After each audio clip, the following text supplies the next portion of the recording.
Okay, this is a small video to show proof of concept for my best friend Chris Waterman. He received a couple of traffic lights from his kids for his garage for Christmas, and I'm building a controller for them and gearing it up, and hopefully I can restore the traffic lights. They're in a little bit of hard shape. They're aluminum bodies, so there's a lot of corrosion on them, but all the lights work. As you can see, the controller is working great. It actually has a 6-channel output on it, so it will mimic the regular traffic light pattern. It's programmable so you can have up different scenarios. And the timing here, which is quick just for testing, can be altered, so that's not a problem there to extend it. You could actually use this in a real intersection if you wanted to. There's no difference in its operability. So I hope you like it, Chris.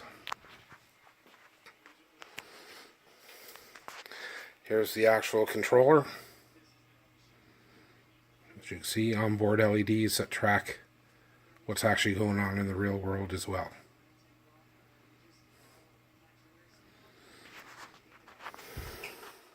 A little shot of my garage as well.